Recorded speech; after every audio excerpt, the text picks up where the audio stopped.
Assalamualaikum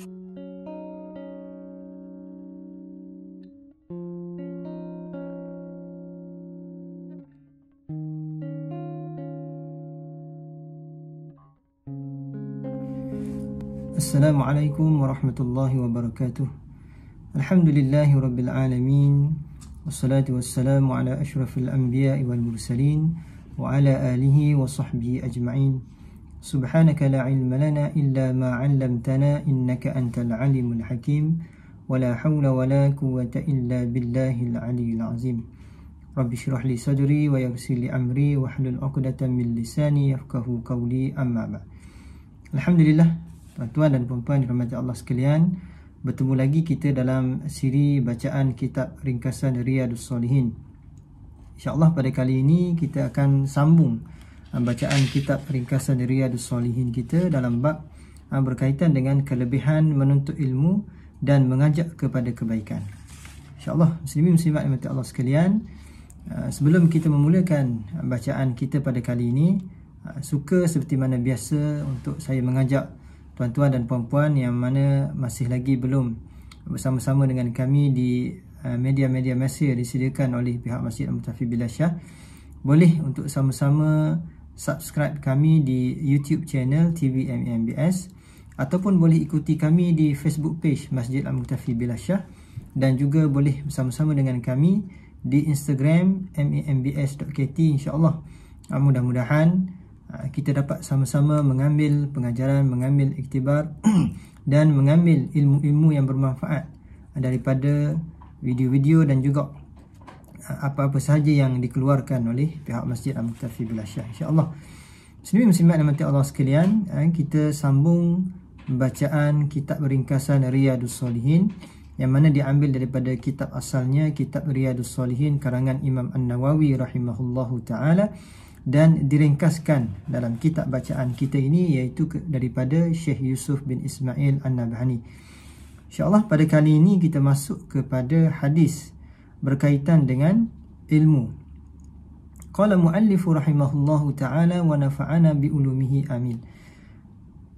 Kata Imam An-Nawawi, Imam Al-Bukhari dan Imam Muslim meriwayatkan daripada Abu Musa radhiyallahu anhu, beliau berkata, Qala an-Nabiy sallallahu alaihi wasallam, Masalu ma ba'athanillahu bihi minal huda wal ilmi kamasali ghaithin asaba ardan fakanat minha ta'ifatun tayyibatun qabilatil ma' fa'anbatatil kala'a wal 'ushbal kathir wa kanat minha ajadibu amsakatil ma' fanafa'a Allahu bihan nas fasharibu wa saqaw wa zara'u wa asabat minha ta'ifatan ukhra innama hiya qi'an la tumsiku ma'an wa la tumbitu kala'an fadhalika mathalu man fakuha fi dinillah wa nafa'ahu ma ba'athanillahu bihi fa'alima wa 'allam wa mathalu man lam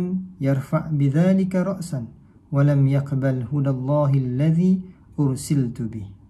Maksudnya Nabi SAW bersabda, perumpamaan, petunjuk dan ilmu yang diutuskan oleh Allah kepada saya adalah seperti hujan yang turun ke bumi.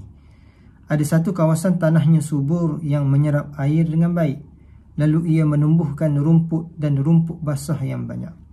Ada juga satu kawasan tanahnya keras yang mampu menahan air, lantas Allah memberikan manfaat kepada manusia melaluinya, lalu mereka boleh minum, menyiram tanaman dan bercucuk tanam. Hujan juga turun di atas suatu tanah, sesungguhnya adalah kawasan luas yang tidak mempunyai tumbuhan, di mana ia tidak mampu menahan air dan tidak menumbuhkan rumput. Demikianlah perumpamaan orang yang faham dalam urusan agama Allah dan segala petunjuk dan ilmu yang diutuskan Allah kepada saya dapat memberikan manfaat kepadanya. Lalu dia mempelajari dan mengajarkan pula kepada orang lain. Dan perumpamaan orang yang tidak mahu mengangkat kepalanya kepada perkara itu, yakni petunjuk dan ilmu, disebabkan sikap takabur serta tidak ingin menerima petunjuk Allah yang diutuskan saya dengannya. Atau kama qala Nabi sallallahu alaihi wasallam. Muslimin muslimat dimati Allah sekalian, dalam hadis yang kita baca pada kali ini, bagaimana Nabi SAW membawakan kepada kita satu perumpamaan bagaimana pentingnya ilmu dalam kehidupan seseorang.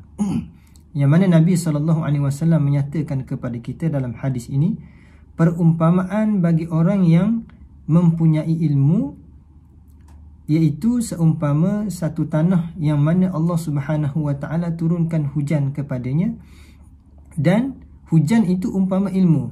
Yang mana ilmu itu datang daripada Allah Subhanahu wa taala. Lalu dia mempelajari ilmu dan dia menerima ilmu seumpama tanah yang menyerap air dan menumbuhkan tumbuhan, yakni rumput dan dengan banyaknya. Itulah bagaimana perbandingan yang Nabi SAW bawakan kepada kita, yang mana ilmu itu jika kita pelajari, ilmu yang datang daripada Allah, yang datang daripada Nabi SAW, apabila kita pelajari ilmu tersebut, sudah pasti kita dapat gunakan ilmu itu untuk diri kita.